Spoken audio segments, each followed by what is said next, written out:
All right, welcome everyone. We're Semblance of Sanity. I'm Caleb. I'm Jacob. And we're here for Violet Evergarden, Evergarden. this special episode. Yes, yeah. It's a post-season 1 episode. I don't know what the plans are if Violet Evergarden is getting a season 2. But then again, it got, Netflix support, so Netflix could do whatever they wanted there, probably. Lots of money, potentially. Yeah.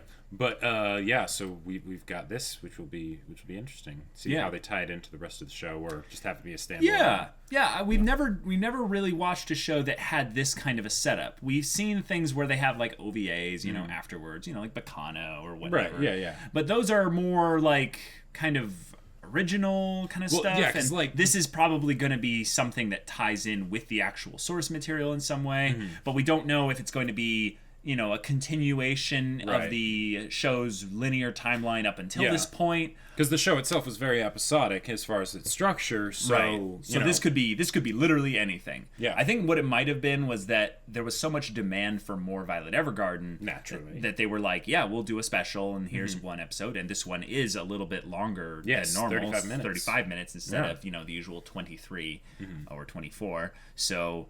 yeah, just interesting. More stuff with our characters, maybe more some beautiful cleanup animation of the plot points, more just delving how into Benedict got his super strength, because we need to maybe more just that. Going to specific characters that we get to see kind of where they're at now. Maybe there's a time skip involved.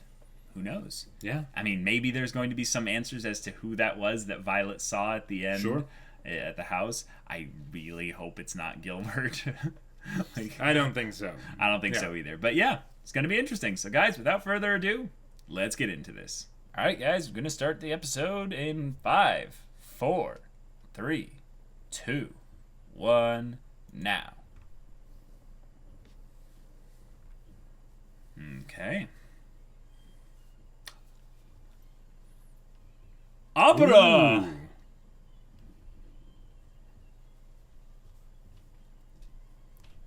Are they actually at an opera? It looks like it. Yeah.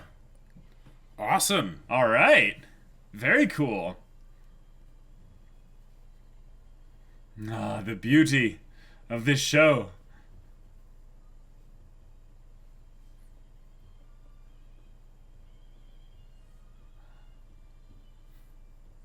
Wow.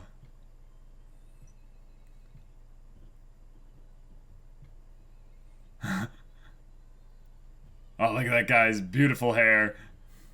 There's Violet. Having the time of her life. Violet afterwards is going to be like, that changed my life. Yeah.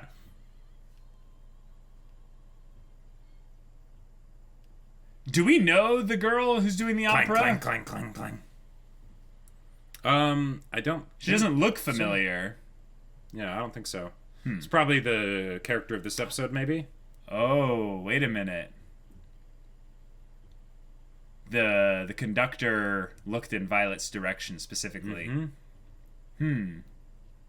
Oh, cool. So he's the one that's going to get the letter. Yeah. Oh, okay, no. Okay. This opening.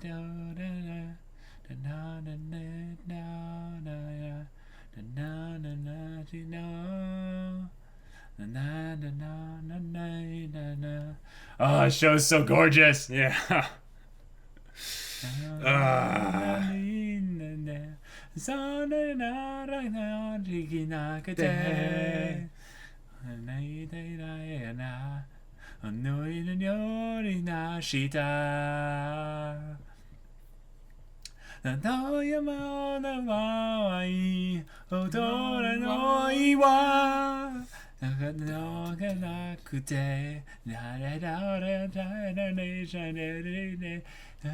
Watashi nande igaru daro Oriane Waowaru narai Otoare ni dedo.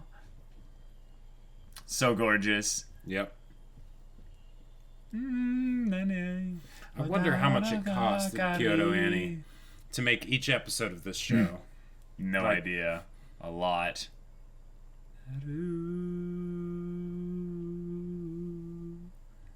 Violet Evergarden des. All right. All these ambience shots is so good. Okay, so this might be Ilma. I think so. Yep, okay.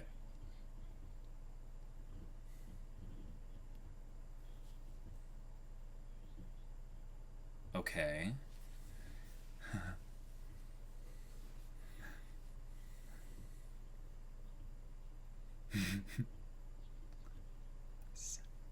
Violet Evergarden des.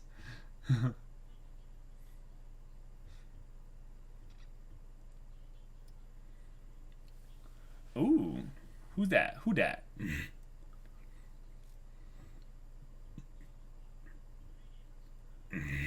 Oh my gosh.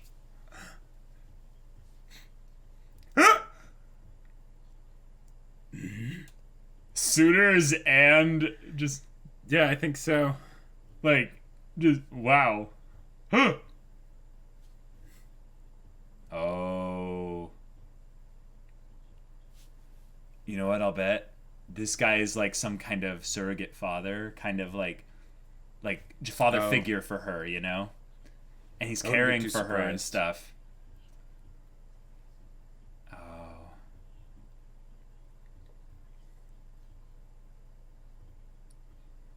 Yeah. Oh, she's so cute.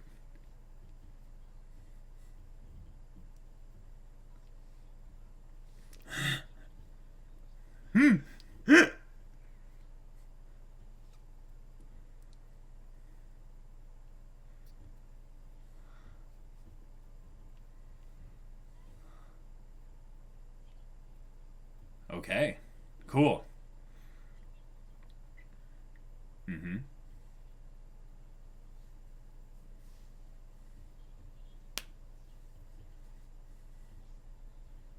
Oh. Interesting.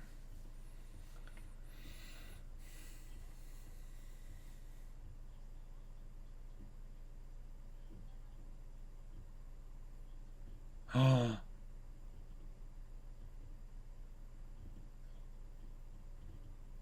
Is she helping write a piece of an opera?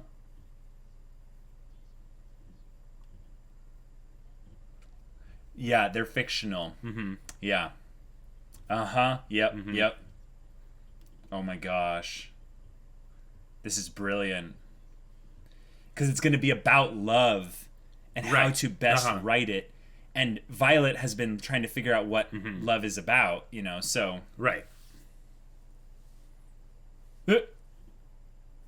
She's like, you're not telling me what to write. Oh.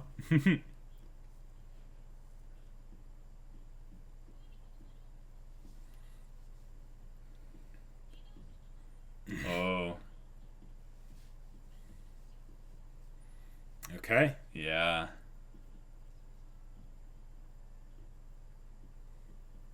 Whoa. Oh, is the contrast that she doesn't know love?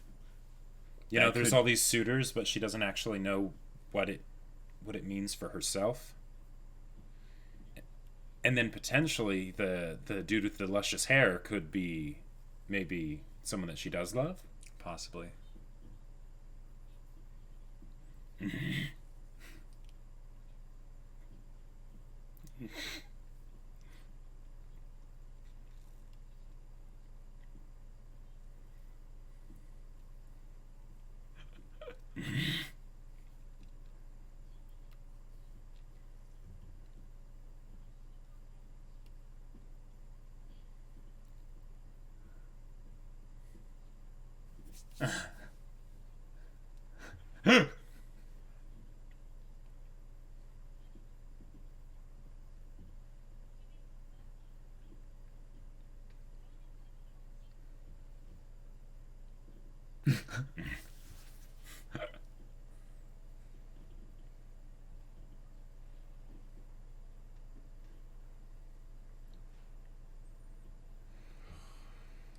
All right.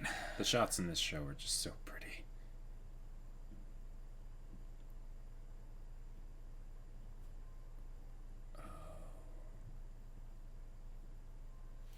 Okay.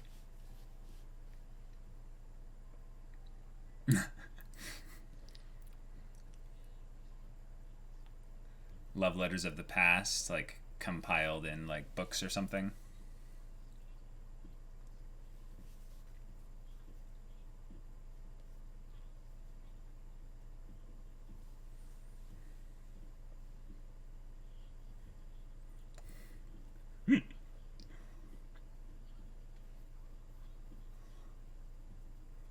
Okay. Yeah, more story, for sure. So is Violet just plagiarizing, like... No. She's researching. Yeah. Yeah, totally. So many ambient, like, just setting images. That water.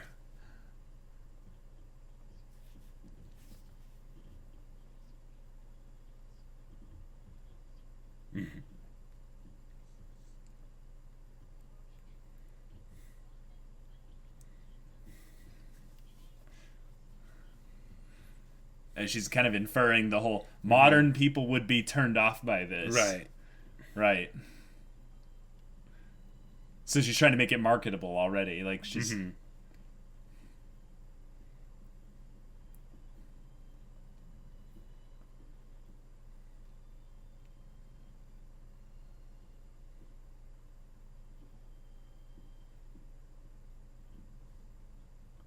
That was curious.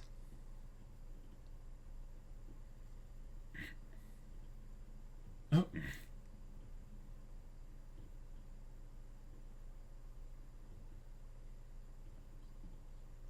Oh.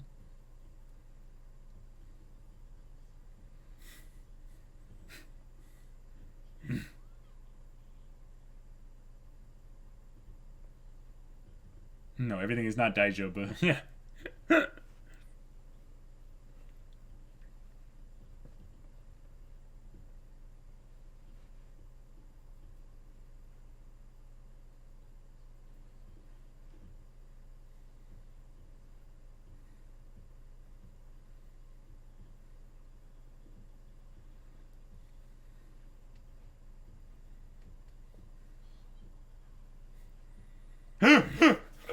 People have different tastes. It's not gonna work for everybody. They're like, no.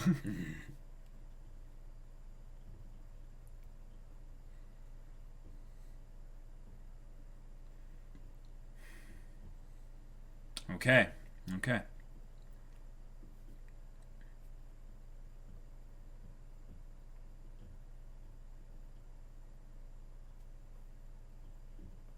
Wow, okay. Maybe ask Holy Catalia for crap. advice. It's all ultimately, I think, build up for her to finally write the letter to Gilbert, you know? Sure. And maybe... Now, Ilma has this Hugo guy. Mm-hmm. Yep.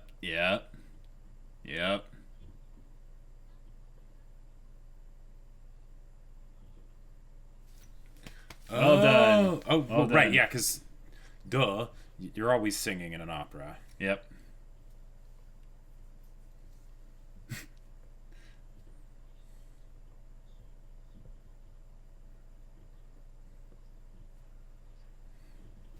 They could all bring their minds together and work on it.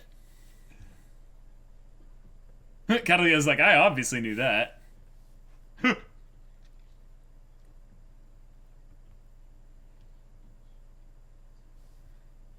Ah, gotcha. So it still Good to needs to know. be a love letter.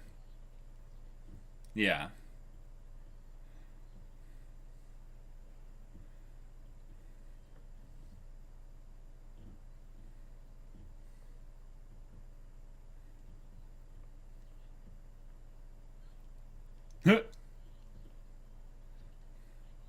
I knew it. Yep. Nice. With the power of friendship, we can do anything. Yes. Ah. Oh.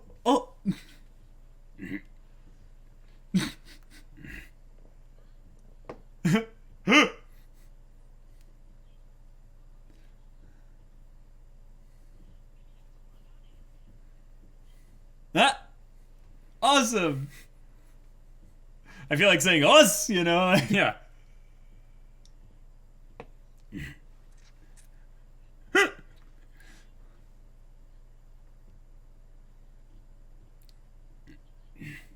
Well, it's a haiku. Yeah. Yeah. This is a good way to do an OVA, though, because it's a way for all the characters to be involved.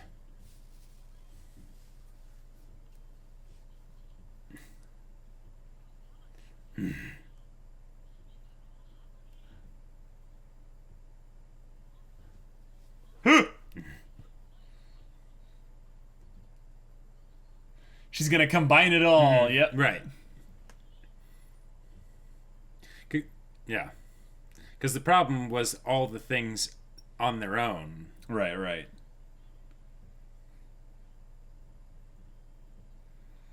Received many weapons. Oh my god, is that a UBW reference? Yeah. I am the bone of my letter. Have withstood Ink to create many weapons. Yeah. Yet these hands shall never hold a pen. So as I type, unlimited letter works.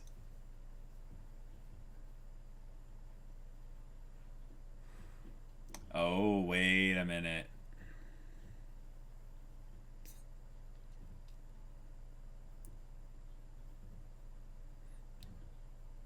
She wants to bring Hugo back in some way. And she doesn't know what to say. Otherwise, she would write it herself, right? Right, yeah. So she wants Violet to be able to write the things that she wished she could write. Yeah. Okay.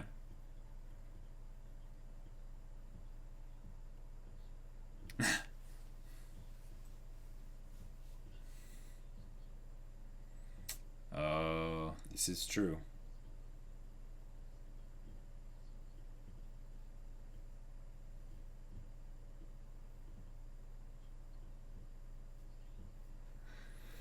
Let me tell you. I will give you some context. Yeah.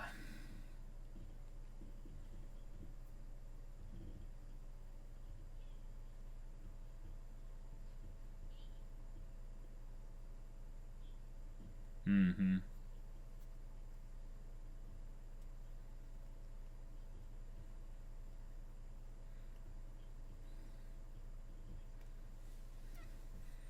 Ah. Oh. Gotcha. Whoa.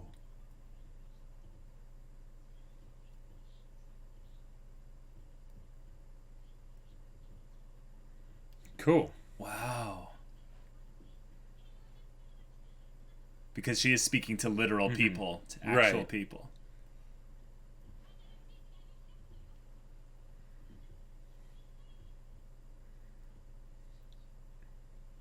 Oh. I'm gonna pull out the picture.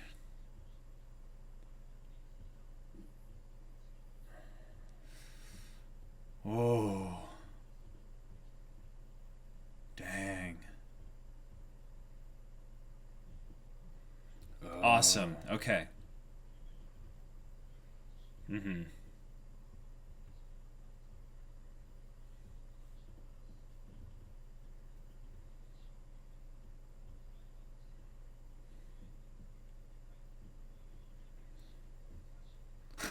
This is so meta because it's also, you know, Violet's climax of her. Mm-hmm. Yep.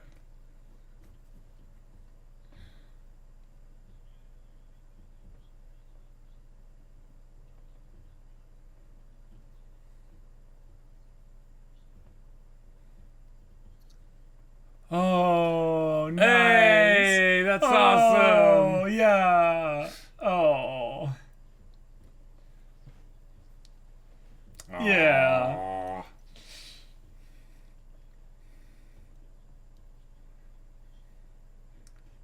That's amazing.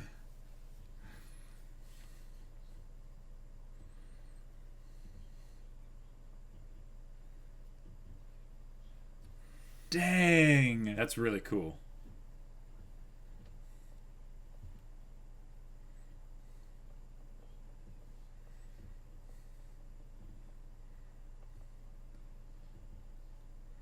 So maybe Violet will write it as if it's to Gilbert.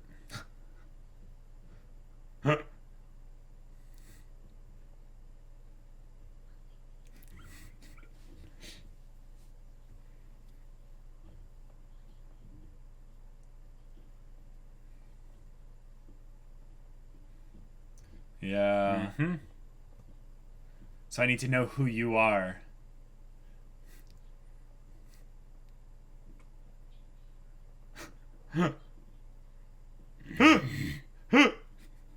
It's actually kind of adorable because but it's like I need to understand you in order to speak. No. Yeah.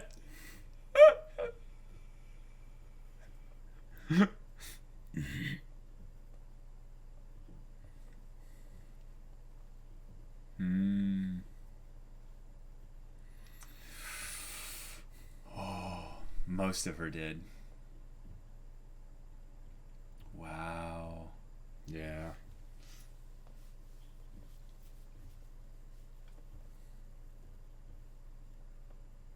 Oh, the music changing was so perfect.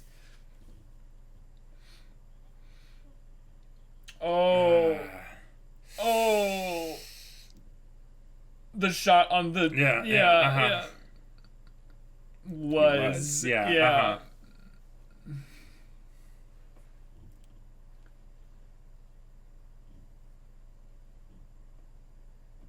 Yes, good. Gotcha. It's not so I about. think this is before the end of the show. Yeah, it's not going to be about Ilma being understood by Violet. It's about Ilma understanding Violet and having her write Violet's letter to Gilbert.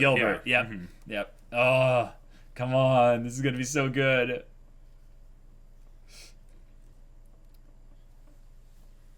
Oh.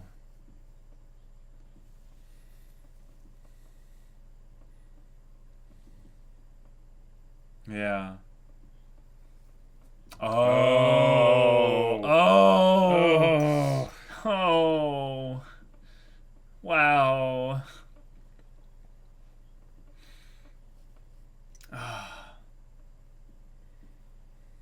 He is basically the father figure for her, you know?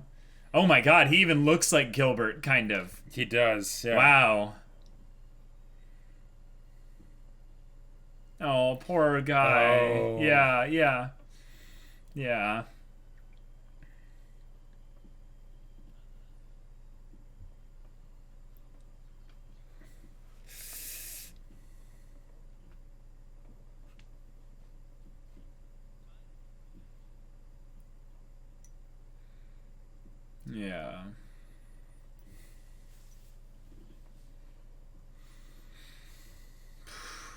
Bring people together, Violet. Across time, space, and even death.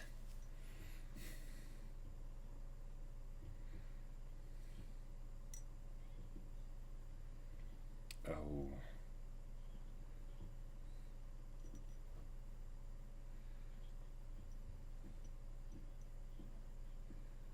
Jeez, that's a missing persons like board. Like, you know, if you've seen them, please. Yeah.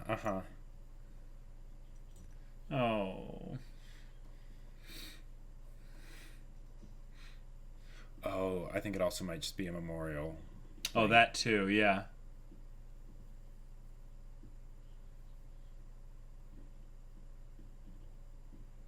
Oh.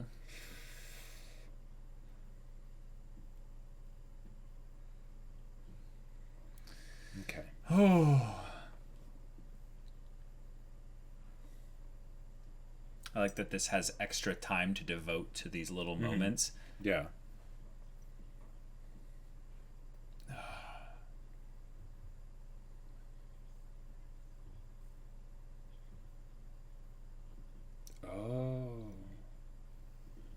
There we go. This is going to help Violet know how to write her letter, too.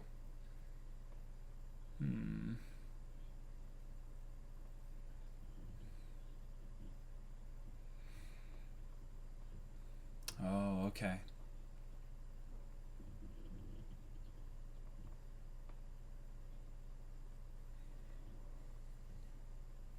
God, how would you write a letter like that? I like, cause I have no idea. It's tough. Yeah.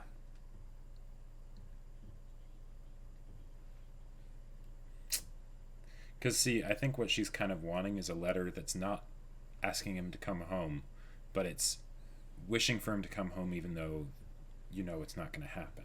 Right. You know?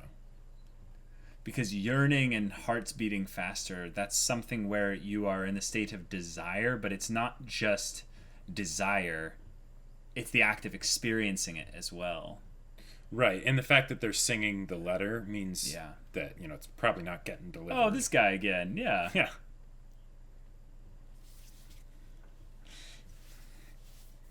Yes. Since I am Santa Claus, I can help this issue.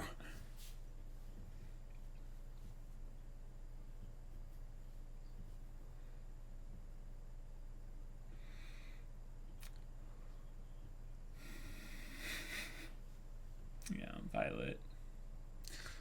Pretty. So gorgeous.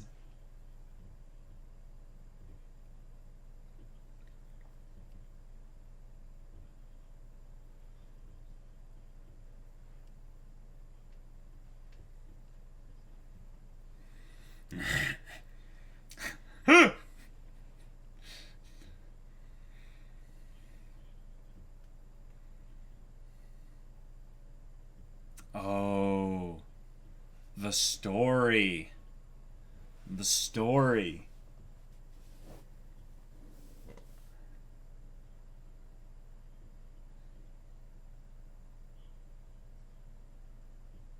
Are these all the letters that they wanted to write home, but... Oh, wait, no, because then there would be an address.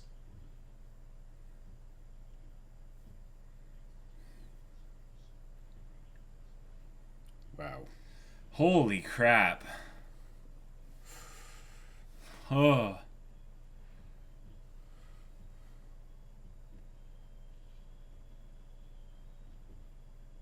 How many stories? How many hearts? How many loves? How many...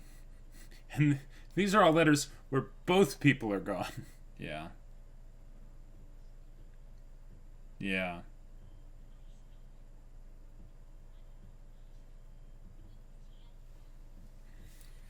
It's all about love, yep. Love is all you need.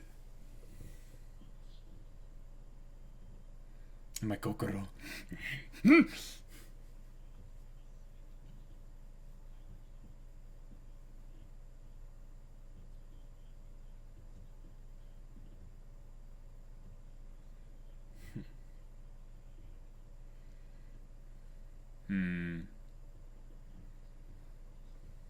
Yeah.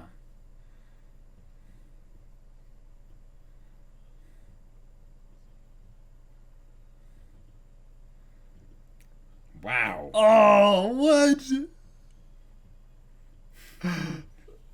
And just constantly flexing on us. Yeah. With just gorgeous presentation. Yeah.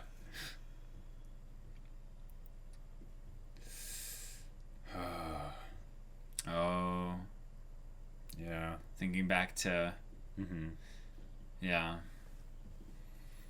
All the people. Everyone.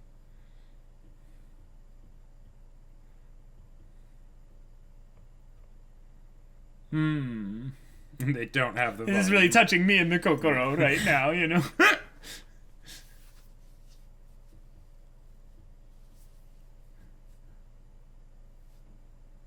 That sound is so aesthetically pleasing. Like, oh, yeah. Like, isn't it just...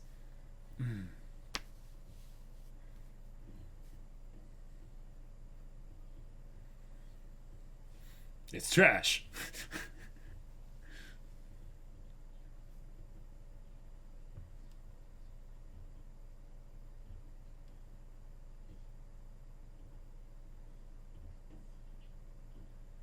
Oh.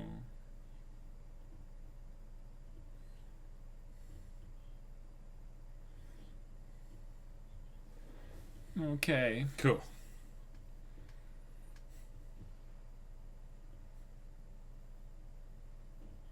They better actually read it, because one of the things I know. that's really it's in tough, a different language. So. right? Well,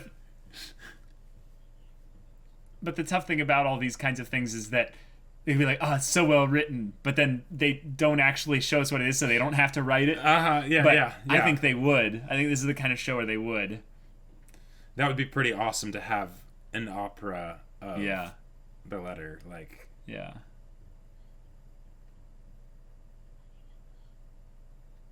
Oh.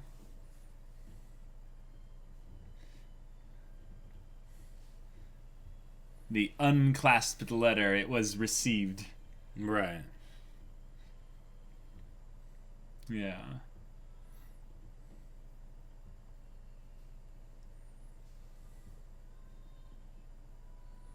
This is beautiful.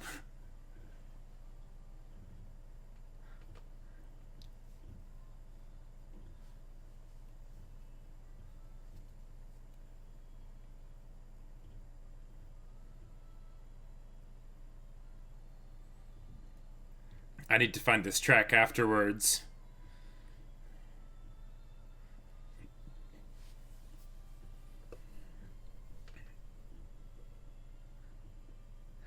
Oh, the letters that didn't make it. Yeah, And now she's here to listen to it. This is amazing! Hodgins is just like, I have no words. Now is Violet crying? I'm gonna cry soon.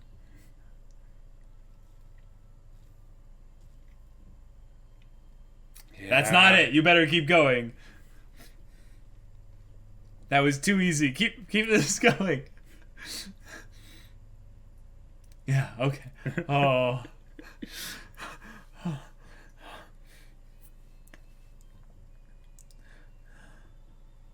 Oh.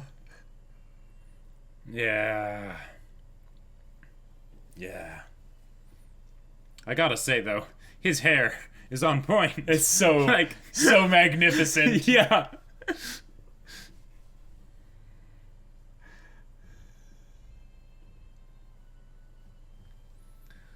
Wow.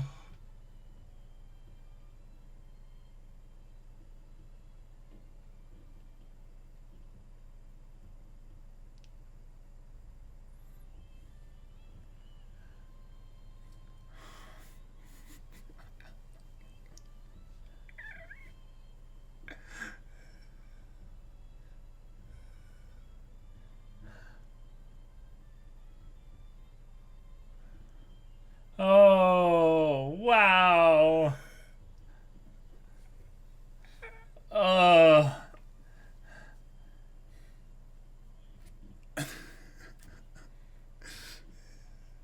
Unfroze time. Oh, they were able to move forward. Yeah, yeah, yeah. Oh.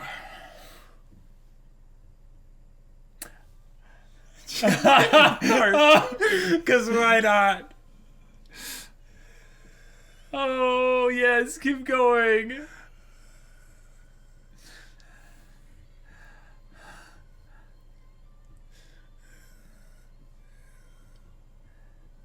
Oh. Something to move the modern people.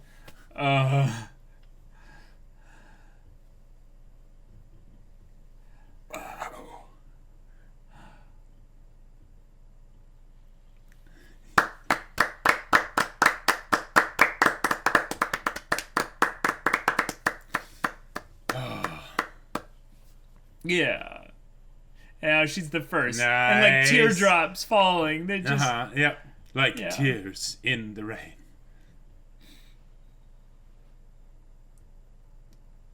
All right. Whoa. All right. Oh boy. Wow.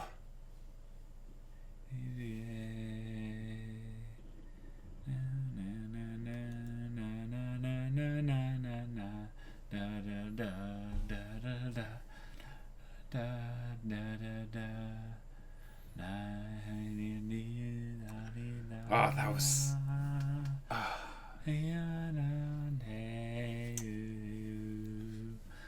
I know it can be hard to find anime tracks sometimes, but like that one's gotta be on YouTube or Spotify or somewhere, like, because I mean, you could get creative and rip it.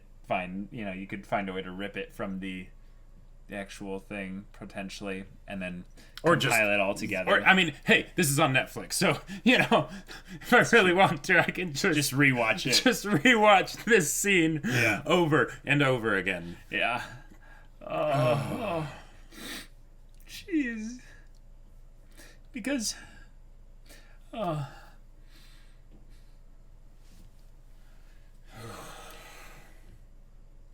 There's so much about this that was perfectly paralleled for Violet that it's like almost cliche. Oh yeah. And yet it just works so well. Mm-hmm. Wow, that was so gorgeous. Right. That was so beautiful. I feel like, okay, so one of the things that I was hoping would happen is that the quality of just presentation and everything that Violet Evergarden is known for would be maintained on this, because since it's a different, it's a separate production, like I could see it potentially having less budget put into it, right? But oh boy, wow, we didn't need to worry about that at all. No, no. This was fantastically done. They used the extra time to set so many like extra shots to give us the emotional hit that this was. There were so many themes about this episode that were basically just kind of giving us another, I would say, I don't want to say the word padding because that sounds negative, but I think in the positive sense of padding, it basically pads the ending with a proper kind of realization for another character's arc to end with basically, that the love that they had, it's forever. It's not going anywhere. Yep. It's not going to die. It's not going to be forgotten. It will be always. And because they acknowledge that, always is another way of saying forever present. And if you're able to be forever present, you can move forward. If you are stuck in the past, you can't move forward. Yeah. And this whole thing, really, this whole show is about the scars that the war has left on so many people. Mm-hmm. And because of that, a lot of people aren't able to move forward. Yeah. They aren't able to communicate. They aren't able to connect. And now Violet has, a unique perspective on all of this. So she's able to help people that wouldn't normally be able to be helped move forward. And this was the perfect parallel for that. With what Violet's going through, has gone through, and is feeling and thinking. And the fact, like, the meta aspect of it being an opera, and them talking about, like, the story and all that stuff and the climax and everything, and writing the letter and whatnot. This letter needs to be important. That was great from, like, a comedy aspect, of, like, haha, I see what you're doing there. Yeah. But the fact that it was an opera, I feel like, was perfect. Yeah. Like, because they could have just said, like, it's a musical or something, right? They're like, no, this is an opera. And, because, I would not usually use the adjective of classy to describe an anime. Oh. But, really? I feel like this is one of the few that can. Oh. Like have it be described that way. Totally, yeah. So the fact that they use opera, for this one, for this last sort of revisit, unless of course we get a second season, right? Is just a perfect finisher, because that ending was incredible. Because in a lot of ways for me, I kind of episode 10 of the series was the highest point for me, right? Totally. And everything they did after that was great too, right? But that in my mind was the climax. Right. So the fact that we get to sort of and I can get skeptical a lot of the time whenever there's something that's going to be added on to an existing narrative that's been completed. And the fact that they added this on here and then they finish with something like that is just it touches you. It's wonderful. I think that episode 10 was kind of the emotional climax of the story, but it wasn't the actual ending of Violet's arc. Yeah. So when this episode happened, it feels like an extension of what the 13th episode was about. And the 13th episode was about Violet kind of taking all the things that she's learned from the past and applying them to the now and moving forward, specifically with having Dietfried giving her basically the acknowledgement that, you know, she's changed and kind of giving her, I would say, permission to move on past Gilbert because he no longer holds anything against her. And he was kind of the final thing, I guess, holding her back, even though she didn't know it, because he's responsible for, in a lot of ways, the way she is right now. Sure. She's responsible in a lot of ways for the problems that she has with connecting with people. Yeah. And Gilbert is responsible for, you know, teaching her about what love is. Right. And then Violet is responsible for everything. And Violet is, yes, exactly. So having Violet being given all this agency in a story that is really about her trying to learn about something after so much has been taken away from her, it really feels like a powerful episode. There are a lot of episodes, I think, where Violet is just trying to do her best and she doesn't have a lot of agency. And this episode felt a lot like Violet saved two people here. Because she didn't just bring them together, she unfroze them in time. Yeah, I loved that verbiage. Like, that was so perfect because one of the things that, you know, you hear a lot about people that say, like, you know, that person broke my heart. That person, you know, my heart was broken. But have you ever heard someone say, like, that experience froze my heart? Something happened and my heart has been frozen ever since. There's this connotation of when something has chilled to the point that it's alive, but it has nothing in it. Like, there's no movement, there's no nothing. It might as well be dead. The saddest thing about it is that it has the potential to come back to life, but it can't. It cannot on its own by its own means reheat itself. Right. It needs someone else to come in and do it for them. So frozen heart. Yeah, exactly. So Violet doing this here is amazing, one, for Violet's character, but another thing, it shows that she understands what love is, because here's the thing.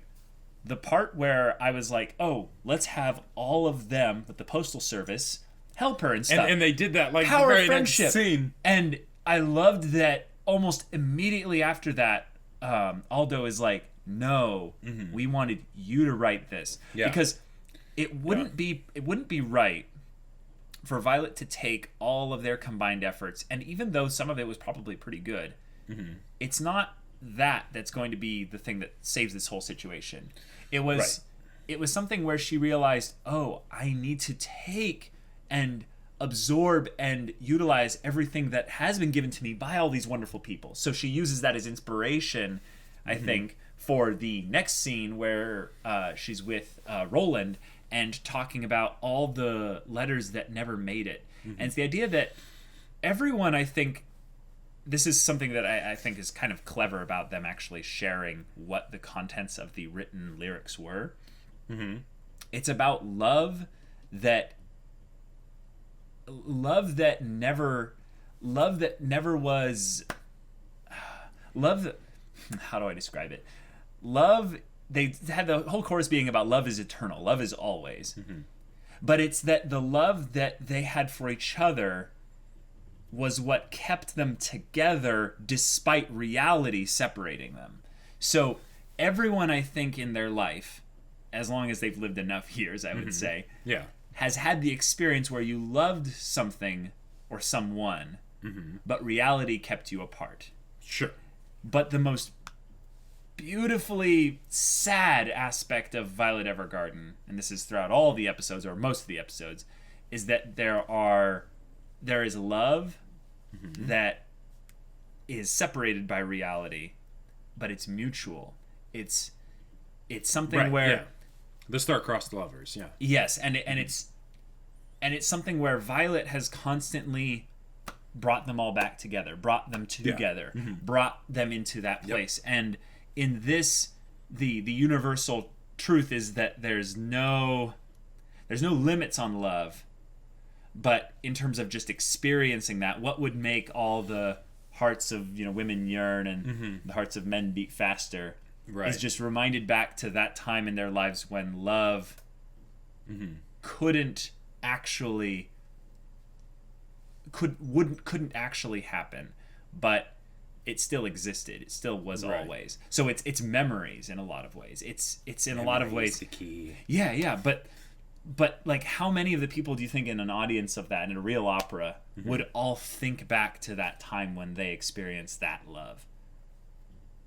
Like, do you... Not all of them, I don't think, but I don't think that's because it wouldn't have touched them. Okay. It's that it would affect them all in different ways, but it would affect all of them, right? Oh, it's not necessarily that it would all make them think back on, past experiences or whatever, but I'll bet that in that audience, every woman's heart was yearning and every man's heart was beating faster, so why? I know mine was. Why then?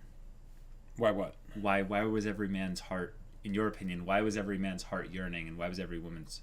Yeah. Because there was incredibly raw emotion expressed, and even if it's not the content of the words itself, it's the content of the words is a means of helping convey it.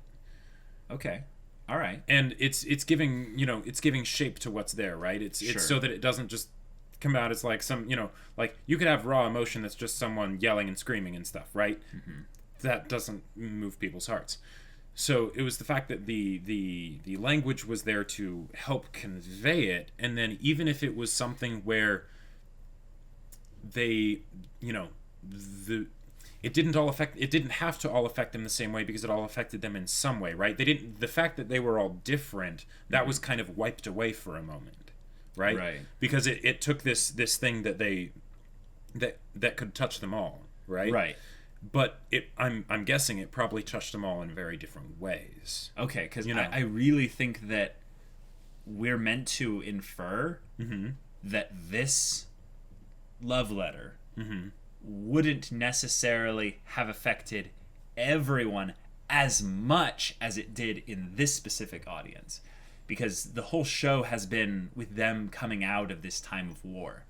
Oh yes, it was very timely. Yeah. So it was very timely, and I think that you remember the scene with the girl at the memoriam or the people's yeah, and they're like, I love darling, those shots. like you're here, and but that love being found and stuff. I think Violet took that experience before that. The woman, basically, the heroine in this case, walking along the forest and with the rain and just being alone, but thinking of them and having the love there to basically comfort them in this time of separation. And I think that that is something that was literal. That was something that was meant to be communicated in that respect. Love that's separated by reality, but existing and holding them together beyond reality. The part where it's like, you're by my side, but then I look and then you're not. There's this aspect, I think, of love that exists in spite of reality.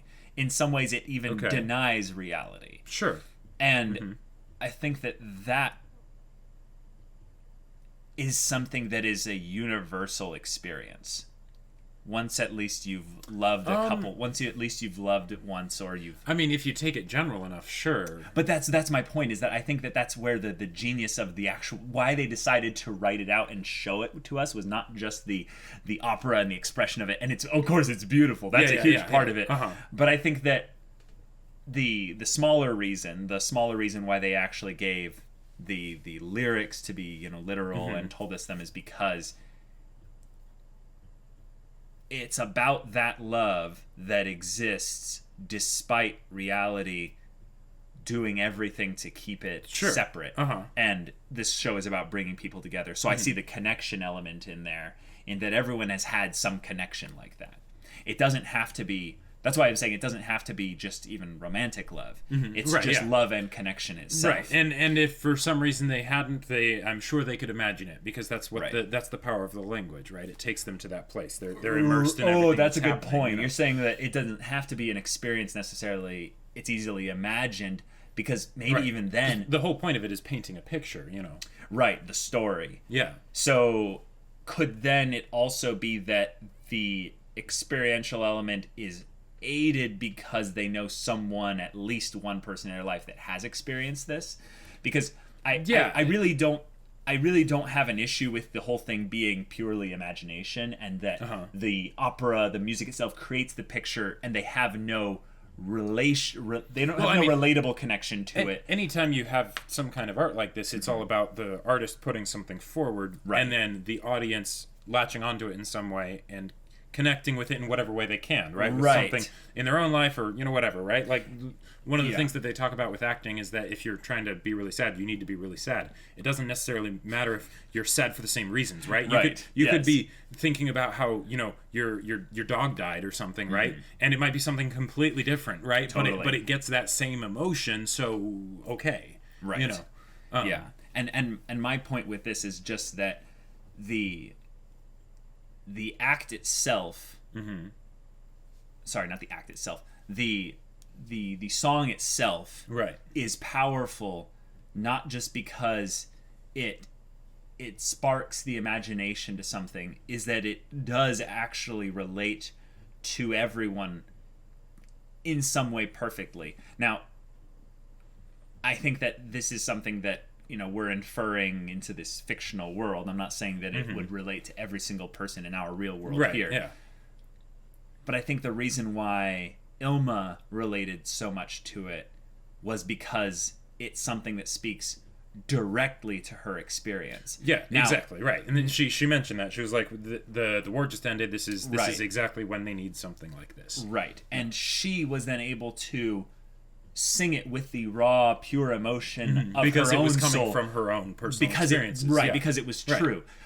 But I posit that people are actually, and don't take this the wrong way, but people are more self-oriented than we give them credit for. Okay, and that when this song is heard, when these words are heard, when people experience this and stuff, it speaks to something that is real and actual in their lives. So it's not just a... And I think that's what Ilma also identified was that... Okay, I would absolutely agree. I would say in order for something to impact you strongly, it kind of has to, in that sense, it has to find some purchase in your, in your own life and experiences. Right. Otherwise you're not going to like it that much. You might still really enjoy it, but it's not going to move you. Right. And that's where, like, I find, acting in a specific instance like this, you can really resonate with the emotion coming from someone's, portrayal of this, this story. But more so, at least for me, it's the story itself and not the portrayal of it that moves me beyond just emotionally being touched.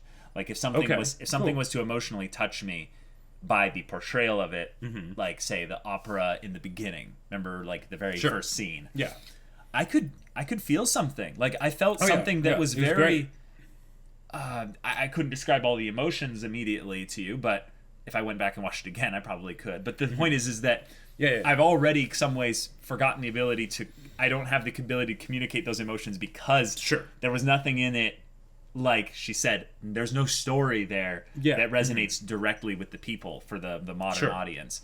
And I think that's what it is. That story is almost like archetypal. Like, it's something that is...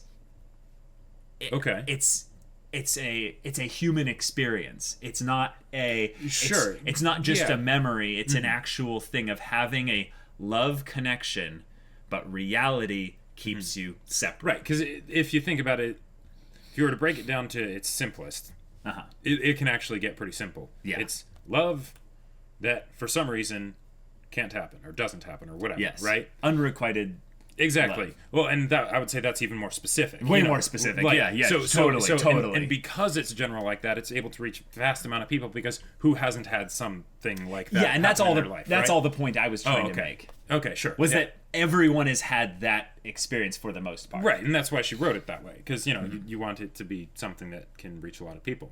And that's the genius of it.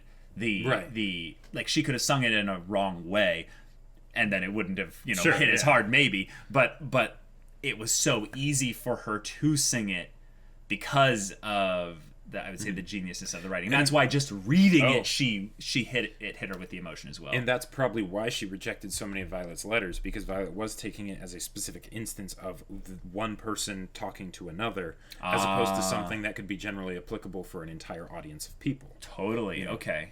Like, it's weird because like when I was watching it, I wanted to just close my eyes and like just listen, right? But we have to read. But then I was like, "There's subtitles, so I should probably read them." But like, yeah, when I go and like rewatch this scene, I'm not going to be watching it. No, like as gorgeous as it was, I'm not going to be watching it. I'm just gonna lean my head back, close my eyes, and listen because this was an absolute treat. It was. Yeah. Oh yeah, and I loved the little bit with Aldo being essentially the could have been father-in-law, and this is a very similar dynamic to one of the episodes where we have the soldier that never came home, that Violet had to care for and stuff, but because we now have so much of this story built into how much the main character Ilma is trying to convey this to everyone else. Yeah. There's so much power in that.